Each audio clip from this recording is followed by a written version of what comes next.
ভারতের জন্য বিশাল বড় ধাক্কা হয়ে দাঁড়িয়েছে বাংলাদেশের আকাশ সীমা। বর্তমানে বাংলাদেশের আকাশ সীমায় বাংলাদেশ বর্তমান সরকার এত বড় পরিসরে আকাশ সীমার সিকিউরিটি তারা বাড়াচ্ছে, সেটি নিয়ে কিন্তু অনেকটাই চিন্তায় পড়ে গেছে ভারত। এবং আপনি যদি একটু ভারতের দিকে খেয়াল করে দেখেন, বর্তমানে যেই ঘটনাগুলো ঘটছে সীমান্ত এলাকাতে, বিজিবি কিন্তু মার কাট একটা সিচুয়েশনে আছে। এবং আপনি যদি দেখেন যে বিজিবি কিন্তু এখন কাউকে ছাড় দিচ্ছে না, বিএসএফ এর দিকে আঙুল তুলে কথা বলছে। এবং বিএসএফ যদি দুইটা আহ মন্দ কথা বলছে, বিজেপি আরো 10টা মন্দ কথা তাদেরকে শুনিয়ে দিচ্ছে। এই যে বর্তমান পরিস্থিতি, এই পরিস্থিতি কিন্তু সার্বভৌমত্ব রক্ষার পরিস্থিতি। এবং সব থেকে বড় কথা, বর্তমান সরকার 100 দিন পার করেছে এবং সেই 100 দিন পার করার উপলক্ষে কিন্তু তারা একটা সংবাদ সম্মেলন করেছে। এবং সংবাদ সম্মেলনে কিন্তু বর্তমান সরকারের পক্ষ থেকে কিন্তু যে বিষয়গুলো জানানো হয়েছে, আকাশ সীমায় ড্রোন, অ্যান্টি ড্রোন সবকিছুই তারা কিন্তু আপনার তৈরি করছে। ইভেন মাইন ডিটেক্টর সহ অনেক আধুনিক প্রযুক্তি কিন্তু আপনার বিজিবির জন্য দেয়া হচ্ছে এবং এয়ারফোর্সের জন্য দেয়া হচ্ছে। সব থেকে বড় কথা, আমার কাছে যে তথ্যটি আছে এবং সেই তথ্যটি প্রায় অনেকটাই এখন পাবলিক, সেটি হচ্ছে যে আপনার 32,000 কোটি টাকা একটা বাজেট করা হয়েছে এবং সেটা হচ্ছে শুধুমাত্র ডিফেন্সকে ইমপ্রুভ করার জন্য একটা বাজেট করা হয়েছে। এবং সেই বাজেটের মধ্যে 18,000 কোটি টাকা শুধুমাত্র এয়ারফোর্সের জন্য। এইরকম একটা তথ্য জাস্ট এসছে, সেটা সংবাদও হয়েছে, আবার সোশ্যাল মিডিয়াগুলোতেও কিন্তু এসছে। এখন সত্য মিথ্যা সেটা হচ্ছে পরের ব্যাপার, কিন্তু এই যে বর্তমান সরকারের যেই আহ এয়ার আকাশ সীমা, তারপরে হচ্ছে বিমান বাহিনী, সবাইকে যে নতুন করে ঢেলে সাজানোর যে পরিকল্পনা, সেটিকে কিন্তু দেশের মানুষ সাধুবাদ জানাচ্ছে এবং খুবই পজিটিভলি নিচ্ছে। কারণ বাংলাদেশ একটা সার্বভৌম দেশ।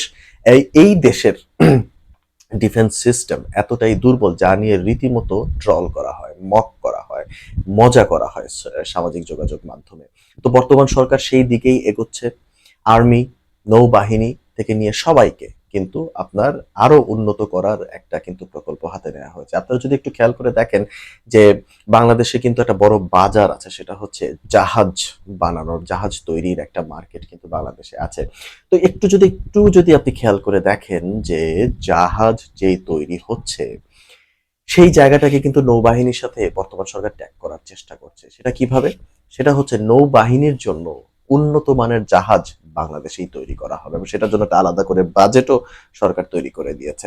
দ্যাট মিনস আমাকে যদি জাহাজ কিনতে হয়, তাহলে আমি দেশের বাইরের থেকে জাহাজ কিনবো, কিন্তু তার থেকেও বড় একটা সাপোর্ট আমার দেশের বাজার থেকে কিন্তু তৈরি হবে। এইভাবে কিন্তু সরকার দেশীয় জাহাজ শিল্প, সেটাকেও যেরকম উন্নত করার একটা উদ্যোগ নিয়েছে, আবার এট দ্য সেম টাইম নৌবাহিনীকেও ঢেলে সাজানোর একটা উদ্যোগ নিয়েছে। এটিকেও কিন্তু আহ, মানুষ সাধুবাদ জানিয়েছে। এবং সব থেকে বড় কথা হচ্ছে যে বাংলাদেশের জাহাজ শিল্প কিন্তু একটা উন্নত বিশ্বের কাছে কিন্তু খুবই রিনাউন্ড এবং এটার মধ্যে কিন্তু একটা ভবিষ্যৎও কিন্তু আছে। অতএব বাংলাদেশের নৌবাহিনীর জন্য যদি এই জাহাজ, যারা শিপ বিল্ডিং কোম্পানি যারা আছে, তারা যদি নৌবাহিনীর জন্য জাহাজ বানায় এবং সেটা যদি পরবর্তীতে এক্সপোর্ট করা যায়, এটা কিন্তু একটা বাংলাদেশের জন্য কিন্তু একটা বড় মেজর সাকসেস বয়ে আনবে। আবার এট দ্য সেম টাইম আমরা যেটা শুনেছি সেটা হচ্ছে লোকাল অস্ত্র বাজার, সেটাকেও কিন্তু রিভাইভ করার চেষ্টা করা হচ্ছে। মানে সেটাকে আরো উন্মুক্ত করা হচ্ছে এবং সেই অস্ত্র কিন্তু শুধুমাত্র সশস্ত্র বাহিনীর জন্যই তারা অস্ত্র তৈরি করবে এবং তাদেরকেই সাপ্লাই করবে সেনাবাহিনী। এবং সেটা কিন্তু সেনাবাহিনীর তত্ত্বাবধানেই থাকবে। এবং সেই অস্ত্রের বাজারে টার্কির একটা ইনভেস্টমেন্ট আসতে পারে, এইরকমও কিন্তু একটা কথা বাজারে আছে। এবং টার্কি বাংলাদেশকে একটা বড় আহ, অস্ত্রের সাপোর্ট দিবে, আমেরিকা দিবে, তারপর হচ্ছে চায়না দিবে। তারপরে এখন রিসেন্টলি আমরা যেটা শুনছি যে পাকিস্তানও একটা বড় সাপোর্ট দিচ্ছে। স্পেশালি পাকিস্তান হচ্ছে আপনার আকাশ সীমার ব্যাপারে বাংলাদেশকে একটা বড় সাপোর্ট দিচ্ছে। আমরা সম্প্রতি যে সংবাদটি শুনেছি সেটি হচ্ছে পাকিস্তানের নৌবাহিনীর একটা ডেলিগেশন বাংলাদেশে এসেছিল এবং তারপর বাংলাদেশ থেকে আবার একটা বড় আকারের একটা ডেলিগেশন কিন্তু পাকিস্তান যাবে ট্রেন আপ হওয়ার জন্য। এবং সেখানে তারা ট্রেন আপ হবে এবং পরবর্তীতে তারা বাংলাদেশে এসে JF-17 সেই বিমান তারা পাবে এবং তারপর সেটি চালাতে তারা যদি সক্ষম হয় তারা সেটি চালাবে এবং বাংলাদেশের আকাশ সীমাকে তারা নিজেদের কন্ট্রোলে রাখবে। সো এইরকম একটা বড় সামরিক খাতে একটা বড় পরিবর্তন বাংলাদেশে হতে যাচ্ছে এবং যেই পরিবর্তন নিয়ে বর্তমান বিজেপি সরকার, মানে ভারতের বিজেপি সরকার এবং পশ্চিমবঙ্গ বিজেপি সরকার সবার কপালেই কিন্তু ভাঁজ পড়েছে এবং ভারত কিন্তু ইতিমধ্যেই নিজেদের নিজেদের সীমান্তে কিন্তু তারা অনেক মানে একদম উগ্র হয়ে গেছে এবং একটা ডিরেক্ট অ্যাকশনে যাচ্ছে। তারা কাঁটা তার দিচ্ছে যেখানে হচ্ছে বিজেপি বাধা দিচ্ছে এবং সব থেকে বড় কথা হচ্ছে যে মানে যে যে করেই হোক এই যে বর্ডার গুলোকে ভারত কিন্তু খুব প্রায়োরিটি দিয়ে আপনার আম ঠিক করার চেষ্টা করছে এবং খুব প্রায়োরিটি দিয়ে রক্ষা করার চেষ্টা করছে। এটা হচ্ছে ভারতের সাইড থেকে। বাংলাদেশের সাইডের যে আপডেটটি আপনাকে বললাম, এই আপডেটের কারণে কিন্তু ভারতের কপালে ভাঁজ। এখন যে এই যে ভারতের কপালে ভাঁজ, সেটিকে আমরা কিভাবে দেখছি? বাংলাদেশ কিভাবে দেখছে? দেখুন, ভারতের কপালে যেই ভাঁজ, সেই ভাঁজটি যদি আমরা এইভাবে দেখি, পজিটিভলি যদি আমরা দেখি, তাহলে কূটনীতিতে ভারত যেমন নিজেদেরকে বিশ্বের বুকে এগিয়ে নিতে চাচ্ছে, বাংলাদেশও কিন্তু একটা সার্বভৌম দেশ হিসাবে নিজেদেরকে এগিয়ে নিতে চাচ্ছে। এটা হচ্ছে নাম্বার ওয়ান, এটা হচ্ছে আমাদেরকে পজিটিভলি দেখতে হবে। নাম্বার টু, ভারত যদি একটা ডেফিনেটলি ইন্ডিড ভারত একটা বড় দেশ এবং ভারতের সমপরিমাণ আমরা না হতে পারি, আমরা ভারতের আমরা তাদের কাছাকাছি না যেতে পারি, তবে আমরা আমাদের পূর্ণ রাইট আছে আমাদের নিজেদের ডিফেন্স সিস্টেম উন্নত করার। তারপর আরেকটা বড় যে ব্যাপার আসে সেটি হচ্ছে যে দেখুন, অলরেডি এই জুন জুলাইয়ের ভেতরে তারপরে ভারতের জিডিপি কেও কিন্তু পার ক্যাপিটা জিডিপি কে কিন্তু বাংলাদেশ ক্রস করে যাবে, বাংলাদেশ পার ক্যাপিটা ক্রস করে যাবে।